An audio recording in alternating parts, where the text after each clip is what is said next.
Hello and welcome back. 6th of January 1975 and school kids rushing home through the cold winter weather to watch a new drama on BBC TV will have found themselves watching a series which would go on to become something of a minor children's TV classic, and a series which hasn't been shown that often since it was originally screened. But it is a series that awakened in me an interest in a certain type of fiction, and a series which I think probably terrified that generation. We're talking about The Changes.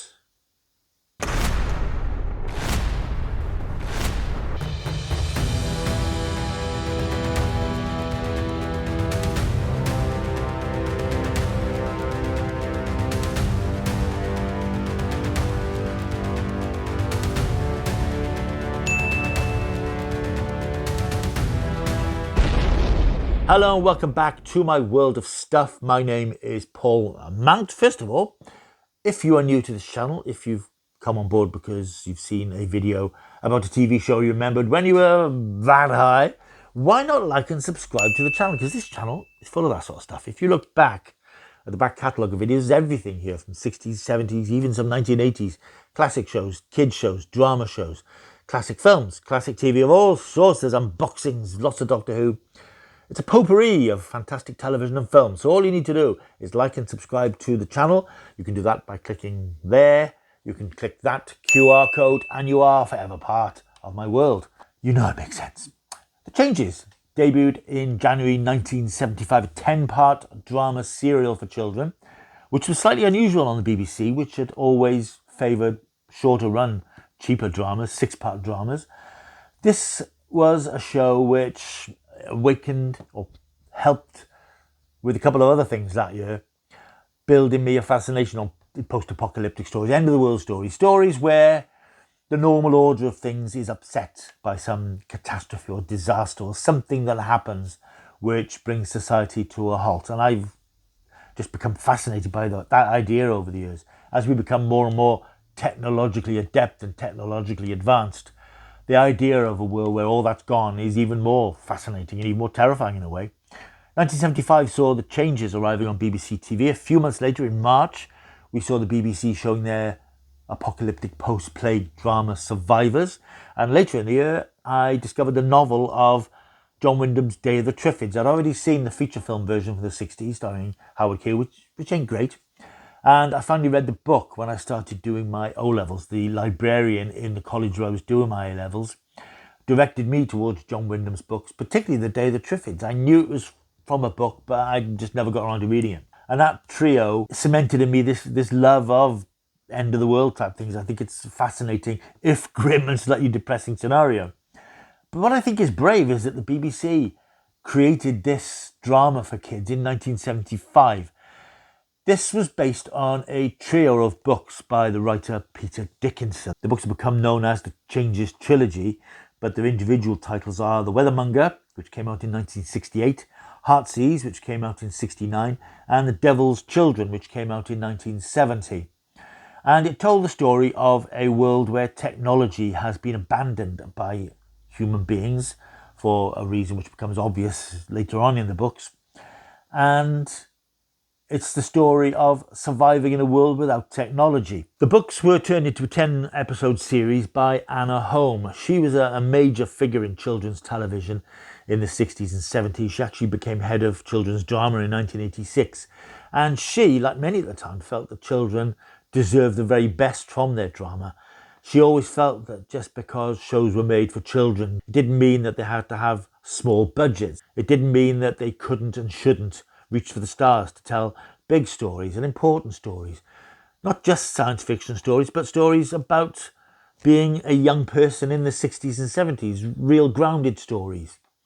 And I think that The Changes in some way was a slight deviation from that, because clearly it is a bit more of a science fiction story than many of the sorts of things that the BBC had been doing at the time. But she was passionate about this trio of books, and she worked with Peter Dickinson to try and come up with a format that could turn them into a TV series. Now, clearly from the structure of the books, I've not read the books. I did have a omnibus edition of it many years ago, but it disappeared somewhere when I moved, I think a few years ago. The structure of the books is rather different, and each of the books is told from the perspective of different characters. The lead character in the TV series, Nikki Gore, played by young actress Vicky Williams, she only appears in the third book and moves the story towards its supernatural conclusion. But in creating a series for television, obviously things had to change slightly and the format had to be different because it's a different medium.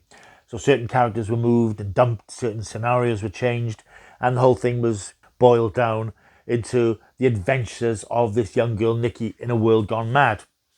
If you've not seen the changes then, it is a really striking and unusual series. In the powerful and disturbing first episode, which was called The Noise, we meet young Nikki Gore.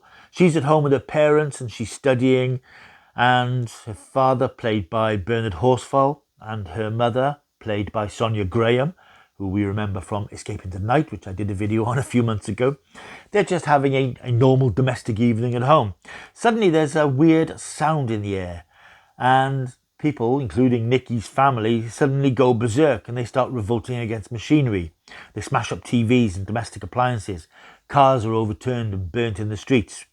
Vicky's parents are affected by this, but they realise that something's not right, and they pack up and plan to evacuate to France, where they hope the same phenomenon isn't occurring. But they're separated in the chaos. She's cut adrift, and she has to find her own way in this strange new world, suddenly gone quiet. She's alone and she's afraid, and in the second episode, she befriends a group of travelling Sikhs who for some reason aren't affected by this strange noise. They're seeking sanctuary out in the countryside. The group eventually settles into a village where the locals are suspicious of them, and in time, violent conflicts erupt between the villagers and the Sikhs, as well as a gang of robbers who kidnapped some of the children from the community. Nikki moves on to another community, but here she is accused of being a witch. Terrifying character played by actor David Garfield is sort of a witch finder. And she and a young lad called Jonathan, played by Keith Ashton, they manage to escape from the community, and they steal a boat called the Heartsease, and they plan to sail across to the other side of the mountain, which appears to be the source of this strange weather and this strange phenomenon which has caused so much social disruption. The boat is struck by lightning, but eventually Nikki and Jonathan find themselves at an excavated quarry, which is owned by Mr. Furbelow, played by Oscar Quitac. He's a little bit eccentric, possibly driven insane, and it transpires that he's unearthed deep in a cavern an ancient lodestone or monument which was once given magical powers by Merlin.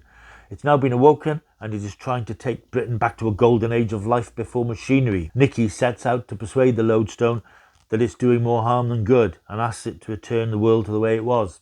This is The Changes. I watched this again last year or the year before, so it was still quite fresh in my mind. It was first shown in 1975, then it had a repeat run in 1976, then it disappeared into the archives until it appeared on UK Gold in 1994. I remember quite clearly videotaping it. I think it was shown on Saturday evenings about 7 o'clock, because it is a more mature series. It's not a typical children's drama, and in fact when the BBC screened it, there was a sort of a warning, particularly for the first episode, that this was for older children because it's potentially quite unsettling for younger children, because it's themes of the disruption of the family unit and a young girl left to fend for herself in a hostile world. The show eventually arrived on DVD in 2014 when it was released by the BFI. It's still available, worth picking up. It's got a lovely production booklet inside, and it's told across 2 DVDs. It is a very powerful piece of television, even watching it today, particularly that first episode, because you've got these scenes, and it's quite small scale because this was a low budget children's television series, which the BBC were very wary about. It was initially planned in 1972. It was going to be filmed in 73 and shown in 74. But the BBC kept umming and ahhing about it because even though it's sort of low budget, BBC children's drama as a whole had a low annual budget. And this, as a series on film, roaming about the countryside, had quite a lot of locations, a lot of resources were required.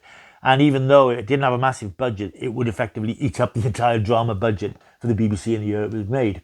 So they ummed and ahed, and it was cancelled, and it was reinstated, and eventually started filming in the summer of 1974. And that first episode, as I say, depicts the disruption of society and this strange noise. And for Nikki, seeing her parents going mad and smashing up the TV and smashing up the kitchen, then out in the streets, the riot, the small-scale riot, admittedly, which is taking place. You can imagine that for very small children, it'd be very disturbing because it takes away the safety and the security that children know being the family home and hearth. To see Nikki out on the streets on her own, to see her parent apparently going mad, to see adults going mad, must be very disquieting for very young children if they watch this. It's tough stuff for very young kids. But that first episode is particularly good because it is so very well done, because it does depict the rapid collapse of society. We don't see the police, we don't see the army, we don't see any authority figures, we don't see anybody in the government trying to reassure people. It's just everybody suddenly gone mad, society's gone crazy, machines are evil, and there's a strange quiet that falls around the streets. The first episode was shot in and around Bristol, I think around the Clifton area. And at the time, that area was in need of some regeneration. So the area itself has a slight air of decay about it. What the series does as well, if you look at the progression of it across its 10 episodes, it sort of depicts a society going backwards. It starts off with 1970s with the technology that was available in the 70s. And then Nikki finds herself out in the countryside. She meets up with this group of Sikhs. They move into a village. And then when that falls apart and she has to move away, she steps further back into this medieval society where she's accused of being a witch. And then she steps back from that into a situation where there is some supernatural force which dates back to the time of Merlin and King Arthur. The show has the luxury of 10 episodes to tell the story of the 3 books, or the select moments from the books. But it is a story that moves at its own pace. Once you have the excitement and the visceral thrill and horror of what happens in the first episode, things are dialed right back and it becomes much less intense, much slower, and at times a little bit sluggish. The episodes where she meets up with the Sikhs are interesting, of course, because they present to young audiences a culture that at that time they might not have been familiar with.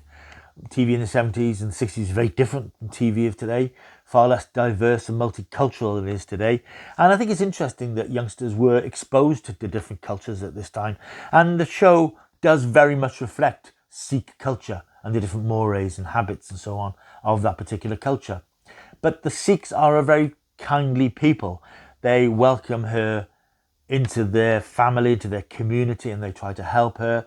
And they are conflicted then with the people in the village who are aggressive towards them. And it, again, it's interesting for a series back in 1975 to deal quite head on with this issue of racism. I don't think it's explicitly referred to in that way, but it's clear that the white people in the village do not like these outsiders who are just trying to live peaceably amongst them. But the show was filmed in, I think, July, August 1974 in around Bristol and Gloucester, around those areas. And it was a beautiful summer. The countryside looks glorious. The locations are glorious. It's really well directed for a low budget show. And it really takes us out of the modern world of the first episode into a world which is very different, very inward looking, very retro. When Nikki eventually moves on from the Sikh community, she finds herself in a very different position when she's at risk of being declared to be a witch. I think one of the criticisms perhaps that we might have, if we're looking for criticisms particularly, is that the rural societies do seem to have collapsed back into medieval habits and medieval superstitions very quickly, because the collapse only happened a couple of days before or a couple of weeks before. And all of a sudden we've got communities who have resorted to witchcraft and wizardry. Perhaps they were just suggesting that perhaps it's true today, deep out in the countryside, perhaps there are still firmly held beliefs about witches and the supernatural and so on. We see all this sort of stuff coming up with Halloween in the next few weeks. People still have this belief in the supernatural and the dark powers of the night and that sort of thing. And maybe these episodes are reflecting that sort of belief system that was still very prevalent in the 1970s. But it does seem a bit odd that that particular part of society devolved back to that level so quickly after the chaos of the disaster itself. As the show moves towards its conclusion in the last few episodes, I think it loses its grip slightly because we're moving away from the rural idyll that Nikki is trying to settle herself with, because I think she still wants to be reunited with her parents, but she's just trying to find a bit of peace and safety and security. As we then move to her and Jonathan, they get on board this boat, which is then struck by lightning, and then they make their way to the quarry where they meet up with Mr. Furbelow and discover what's really going on. I know that Peter Dickinson, who wrote the book, he was never hugely happy with the denouement of the story. Anna Holm, also in adapting the novels, wasn't particularly happy. They tried to find a middle ground where it was more believable within the context of the series. Now, in the original book version, Mr. Furbelow was a drug addict and he had resurrected Merlin, who had caused all this chaos. That was boiled down slightly into a final episode, which is called The Cavern, which is very different to the rest of the series, and it takes it into folk horror. People have described it as science fiction, but I think it's more of a folk horror thing where you have this totem, this glowing golden statue in the middle of the cave. It was actually filmed in Clearwell Caves, not that far from me, near Monmouth, where Doctor Who's filmed several times, incidentally.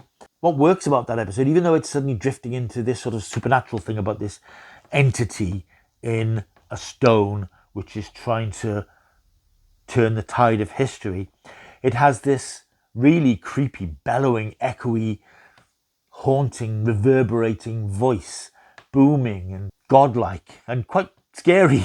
I remember being quite disturbed by it at the time when I watched it. And you watch it now and it's still very powerful because it sounds like a voice that's echoing through time and trying to change the future.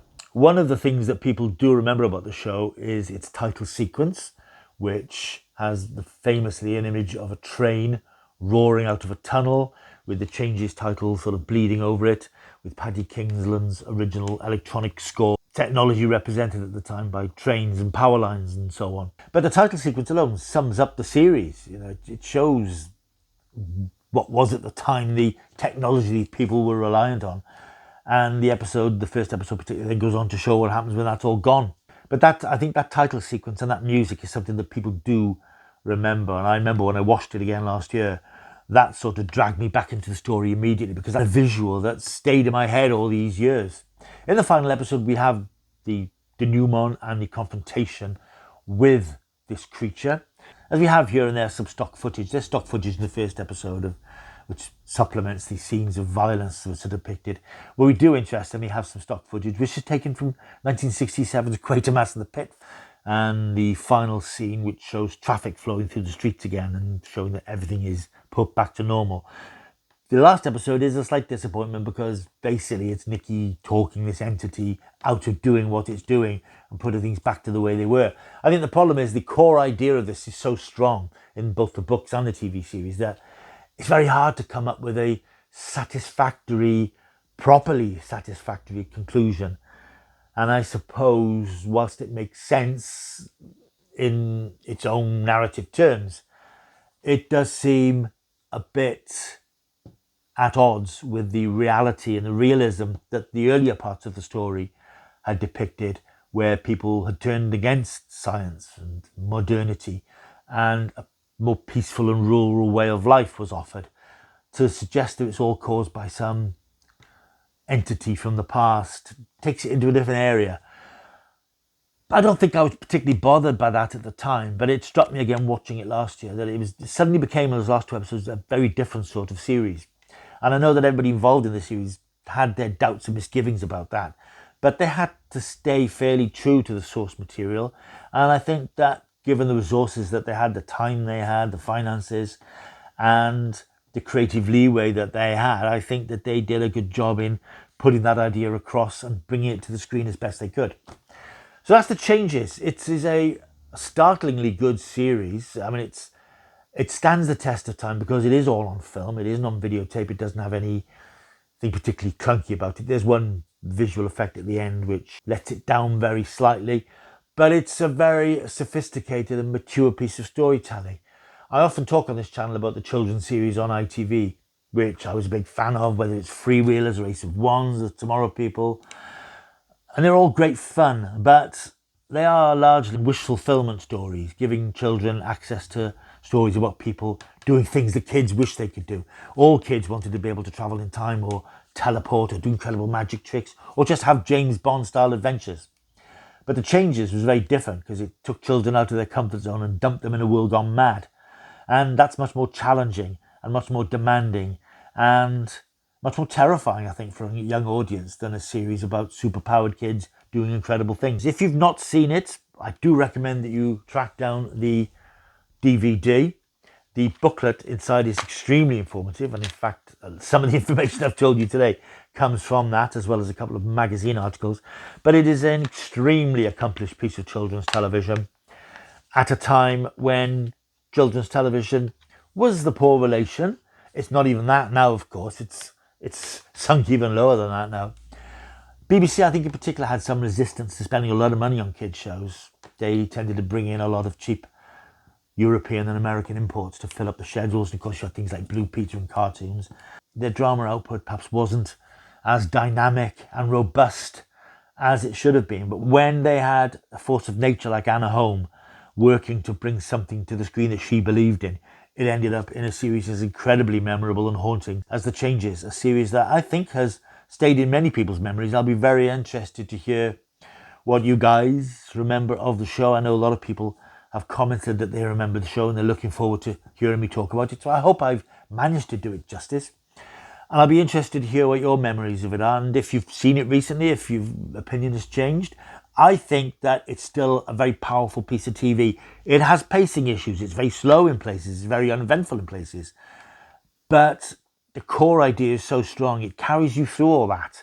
And you sort of want to see where it's going. You want to see what's going to happen to Nikki next. You want to see how it's going to resolve. It's a terrific piece of TV, which I think still stands up 50 years later. That's The Changes. Right, I hope you've enjoyed the video. If you have, as I said, please leave a comment down below. Let me know what your memories are of this series. Like and subscribe to the channel if you don't mind, and I will see you soon. But until I do, don't go changing. Keep taking the stuff.